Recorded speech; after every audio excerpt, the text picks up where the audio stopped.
Selamat pagi Bapak-bapak semua. Pagi Ibu. Assalamualaikum warahmatullahi wabarakatuh. Salam sejahtera bagi kita semua. Apa kabar? Waalaikumsalam warahmatullahi wabarakatuh. Baik, Ibu. Nah, di saat ini kita akan supervisi akademik dengan aturan-aturan mungkin yang sudah disampaikan oleh pimpinan sekolah terhadap bapak-bapak semua, dan kita akan melaksanakannya untuk di saat ini. Saat ini kita mungkin mulai dengan Pak Malik.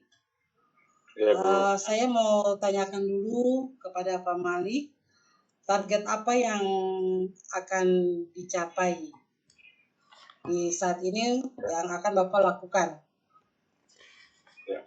Ya, terima kasih Bu Marlis. Jadi saya selaku salah satu tim ya yang melakukan supervisor di sekolah lewat SK yang diterbitkan oleh kepala sekolah ini.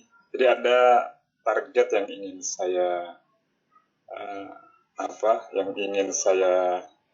kembangkan dan juga ingin saya angan-angankan di sekolah saya ini, yaitu bagaimana guru-guru saya ini, guru-guru tim kerja saya ini itu bisa menerapkan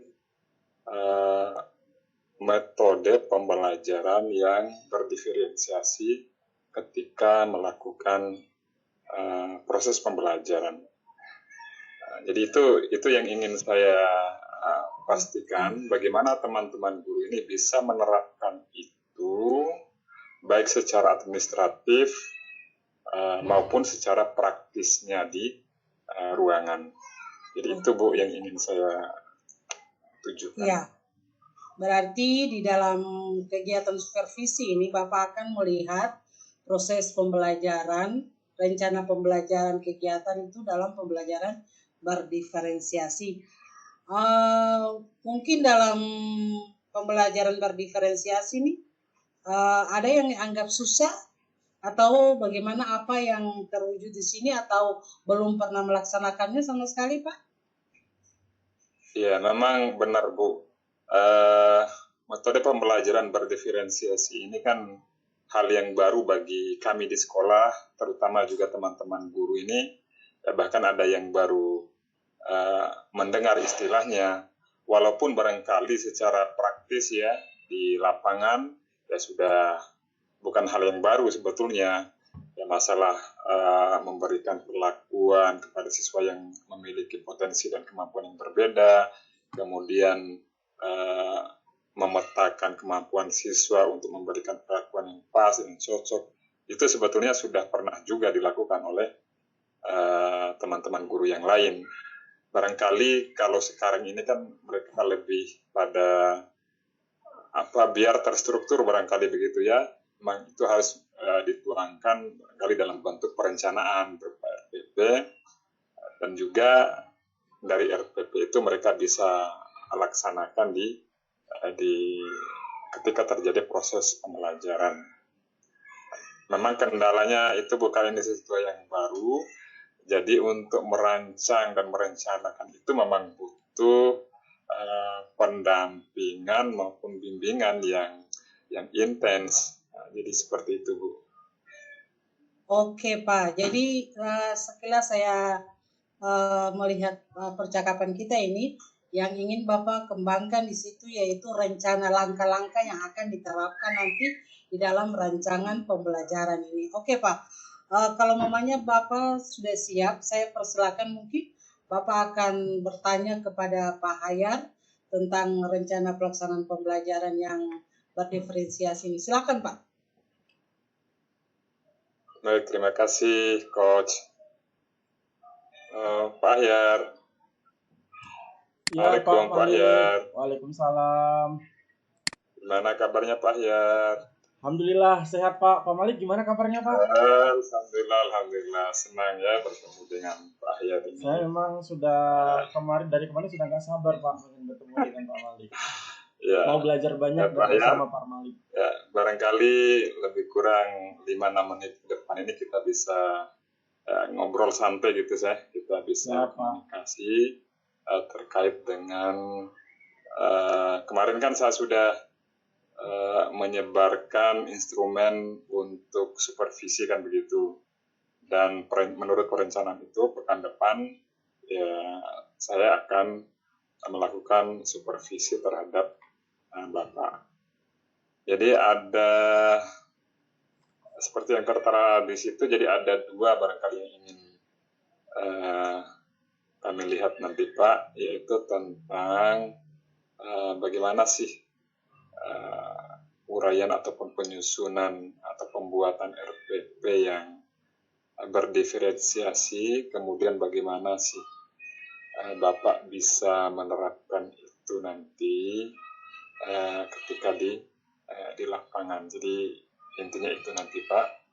Barangkali Pak Ahyar bisa memberikan ya semacam kendala ataupun tantangan ataupun apalah yang diinginkan oleh Pak Ahyar tentang dua topik pembahasan kita ini Pak. Iya Pak. Terima kasih Pak. Pembelajaran berdiferensiasi ya Pak ya, yang menjadi kontes kita ini dalam melaksanakan ini memang ini merupakan sesuatu hal yang baru diperkenalkan kepada kami selaku calon guru. Nah, memang selaku guru maksud saya, memang salah satu tantangannya adalah di mana memang setiap pembelajaran berdiferensiasi kami harus mengawali dengan melakukan asesmen kepada siswa Pak, dan salah satu tantangan bagi kami adalah kami harus memahami secara utuh dulu instrumen untuk menilai kemampuan awal siswa atau instrumen asesmen awal siswa itu Pak. Ya, kira-kira di dalam pembuatan perencanaan pembelajaran itu, kira-kira ada kendala enggak yang Pak Ahyar alami di dalam menyusun perencanaan itu, ya taruhlah semacam RPP begitu, yang di dalamnya tentu saja memang ada tahapan-tahapan pembelajaran, kemudian diakhiri dengan penilaian kan begitu. Gimana Pak Ahyar? Kira-kira ada masalah atau kendala? Iya Pak, sebenarnya kalau dari yang saya rasakan, saya memang harus membutuhkan lebih banyak referensi, lebih banyak contoh-contoh best practice terkait dengan rencana pembelajaran atau RPP yang menggunakan modul pembelajaran berdiferensiasi Pak. Jadi kendalanya saya masih terbatasnya referensi atau teman diskusi bagi saya untuk merencanakan sebuah pembelajaran yang berdiferensi yang baik Pak. Kira-kira ada nggak mungkin dari pihak lain yang bisa membantu ataupun mendukung apa yang diinginkan oleh Pak Ahyar ini dalam rangka memaksimalkan penerapan pembelajaran yang berdiferensiasi ini Pak? Ada Pak, sebenarnya ada. Saya memiliki satu rekan kerja yang kebetulan melaksanakan penelitian tindakan kelas yang memang meneliti tentang pembelajaran berdiferensiasi ini Pak. Namun memang saya belum menjalin komunikasi, koordinasi dengan beliau itu Pak untuk meminta arahan, untuk meminta contoh-contoh dari yang dokumen-dokumen yang beliau punya. Pak Ahyar, ini kan dari dua topik tadi gitu ya. Bagaimana Pak Ahyar bisa menentukan atau membuat sebuah kriteria lah begitu, bahwasanya apa yang saya lakukan ini sudah berhasil atau sudah sesuai dengan kriteria yang sudah ditetapkan. Kira-kira apa yang menjadi pedomannya ya? Sehingga Pak Ahyar ini katakan, oh alhamdulillah ternyata apa yang saya rancang kemudian ketika proses pelaksanaan pembelajaran itu berhasil. Kira-kira kriterianya seperti apa Pak Ahyar? Kalau dari segi proses Pak, kalau dari untuk menilai keberhasilan dari sisi kan ada proses dan ada hasil Pak ya. Kalau menilai dari sisi prosesnya mungkin saya bisa menggunakan lembar observasi untuk menilai keberlangsungan dari sebuah proses pembelajaran yang dengan pembelajaran berdiferensiasi ini. Apakah kaidah-kaidah dalam pembelajaran berdiferensiasi ini sudah terlaksana atau belum dalam proses pembelajaran, dengan sekali lagi dengan menggunakan lembar observasi atau lembar pengamatan proses pembelajaran. Kalau dari sisi hasilnya, tentu harus menggunakan instrumen penilaian berupa tes hasil belajar siswa, Pak.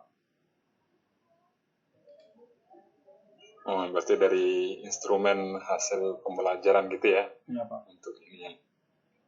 Barangkali ada yang lain mungkin bisa dijadikan acuan ya, semacam partisipasi aktif dari siswa ketika melakukan proses pembelajaran, atau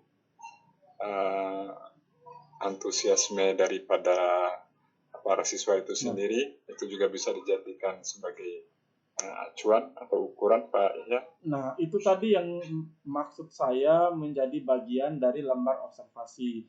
Jadi apa saja peran-peran yang dilakukan oleh guru selama pelaksanaan proses pembelajaran berdiferensiasi, apa saja peran-peran dan tugas siswa selama pembelajaran berdiferensiasi, itu semuanya itu masuk dalam instrumen penilaian yang menggunakan lembar observasi itu Pak.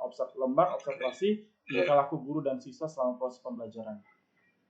Berarti sudah tertuang semua di lembar observasi itu Pak Yar ya? Sudah. Masalah sikap, kemudian partisipasi, keaktifan, berarti ada semua di situ berarti ya? Betul Pak. Oke, sudah bagus gitu ya. Jadi kalau masih ada yang ingin didiskusikan juga bisa. Kalau memang kita Pak Yar sudah merasa siap dan sudah merasa cukup ya, nanti Pak Ahyar bisa melakukan pembelajaran dan sudah siap, kemudian saya akan dampingi nanti sebagai supervisor, dan setelah itu nanti kita bisa melakukan refleksi kembali gitu ya, barangkali seperti itu. Baik Pak, terima kasih banyak Pak atas waktunya. Ya, sama-sama Pak Ahyar, sampai bertemu kembali dalam jadwal supervisi nanti. Mantap ya, demikian ya. Terima kasih Pak. Assalamualaikum. Ya, sama-sama Pak. Waalaikumsalam warahmatullahi wabarakatuh. Pengamat? Sudah berarti? Sudah. Dari pengamat tidak ada di sesi ini. Sedikit Ibu Marlis mungkin masih unmute ya Ibu Marlis. Oh, udah keluar. Iya. Sepintas apa yang disampaikan. Sudah. Lanjut ya, masih ya? Ya, Pak Irfan dulu sebagai pengamat. Ya. Ya, silakan. Iya. Apakah suara saya terdengar Bapak Ibu? Terdengar. Ya. Sepintas apa yang disampaikan oleh Pak Abdul Malik, Ibu Malik, dan Pak Ahyar tadi itu, saya mengamati ada dua yang pada intinya satu, supervisor itu tidak mengaudit ya, tapi melakukan refleksi, itu kesan baiknya gitu, sehingga mendekatkan supervisor dengan seorang guru, sehingga dengan alur-alur yang dipakai sehingga terarah.